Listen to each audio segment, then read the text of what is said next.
তিনি মহাঘোর অন্ধকার স্বরূপিণী কালিকা, আবার তিনি প্রকাশ রূপিণী জগদ্ধাত্রী।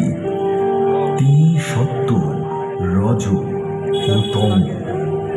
দেবীর অনুকম্পা প্রার্থনা করে মহর্ষি দুর্বাসা যজ্ঞ করে লাভ করলেন এক দিব্য মালা। সেই মালা যে ধারণ করবে সে হবে অজেয়। ত্রিদেবের মতানুসারে দুর্বাসা ঠিক করলেন সেই মালা দেবরাজ ইন্দ্রকে দেওয়া উচিত। ইন্দ্র, যিনি বর্ষা ও ফসলের দেবতা, তার প্রতি মানুষের যজ্ঞে ও পূজায় তার অহংকার বৃদ্ধি পাচ্ছিল উত্তরোত্তর। মহর্ষি দুর্বাসার বিজয়মাল্য লাভ করে তিনি তা তাচ্ছিল্য ভরে পরিয়ে দিলেন তার বাহন ঐরাবতকে। কিন্তু ঐরাবত সেই মালার তেজ সহ্য করতে না পেরে তা ছুঁড়ে ফেলে দিল।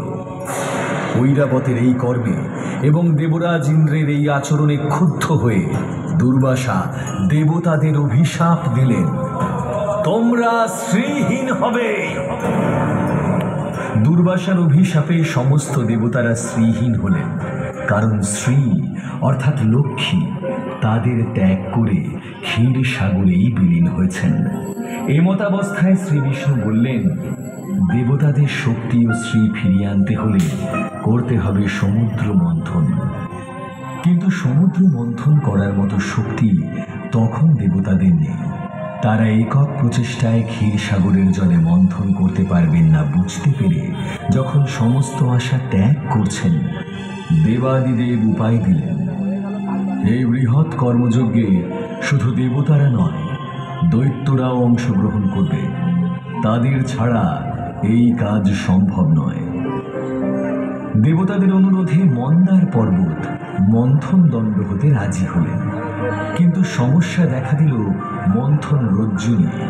দেবতা এবং অসুরদের মিলিত আকর্ষণ বিকর্ষণের শক্তি সহ্য করতে পারবে এমন রজ্জু কোথায়? নাগরাজ বাসুকীকে অনুরোধ করা হলো রজ্জু হতে, এবং মহাদেবের আশীর্বাদে তিনি হলেন মন্থন রজ্জু। অতঃপর শুরু হলো বিরাট সাগর মন্থন। ভগবান বিষ্ণু হলেন মন্থনের নির্দেশদাতা। সুর ও অসুরদের সমস্ত শক্তি দিয়ে বিরাট সাগরের জলে উৎপন্ন হলো বিশাল ঘূর্ণন। আর সেই ঘূর্ণনে তৈরি হলো আরেক সমস্যা।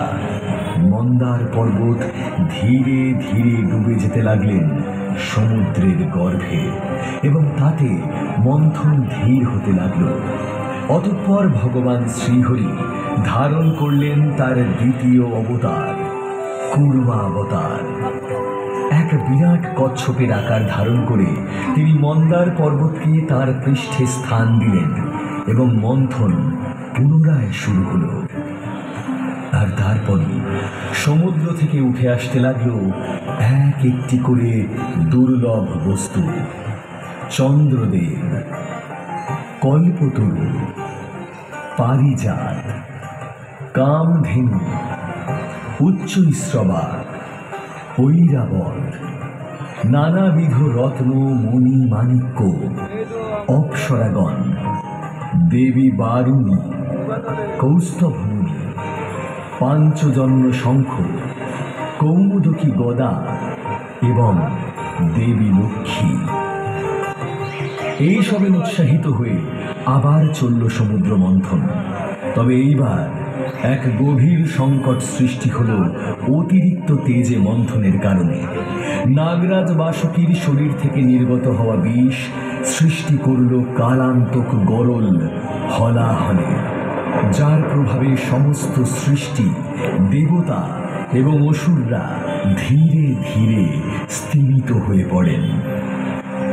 সৃষ্টিকে ধ্বংস হওয়ার আশঙ্কা থেকে মুক্ত করতে ব্রহ্মা দেবাদিদেব মহাদেবকে অনুরোধ করলেন, এবং ভোলা মহেশ্বর তাঁর অনুরোধে পান করলেন ভয়ঙ্কর কালকূট বিষ, যার ফলে তার কণ্ঠ হয়ে গেল নীল বর্ণ, এবং তার নাম হল নীলকণ্ঠ।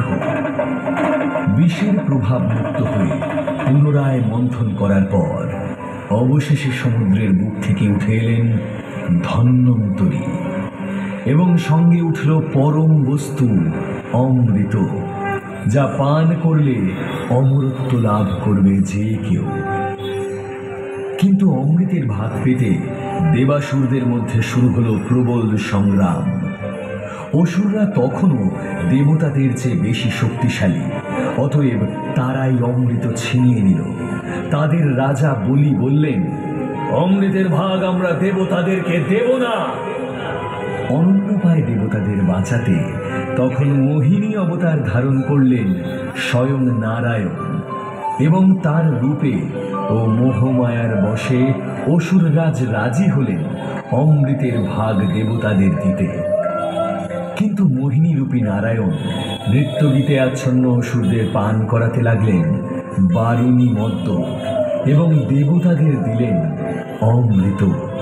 কিন্তু সরভানু নামের এক বুদ্ধিমান অসুর এই ছলনার আভাস পেল। সে দেবতাদের রূপ ধারণ করে অমৃত লাভের আশায় স্থান নিল দেবতাদের মধ্যে। মোহিনী যখন তাকে অমৃত পান করাচ্ছে, তখন চন্দ্র ও সূর্য তার পরিচয় প্রকাশ করে। সরভানু অমৃত পান করে পলায়ন করতে সচেষ্ট হন, কিন্তু নারায়ণ তার সুদর্শন চক্র দিয়ে সরভানুর শিরচ্ছেদ করেন। তবে অমৃতের কল্যাণে সরভানুর মৃত্যু হয় না, তার শীষ হয় রাহু এবং শরীর হয় কেতু। কিন্তু এই ছলনার প্রত্যুত্তরে অসুররা আবারও দেবতাদের বিরুদ্ধে শুরু করে চিরন্তন যুদ্ধ।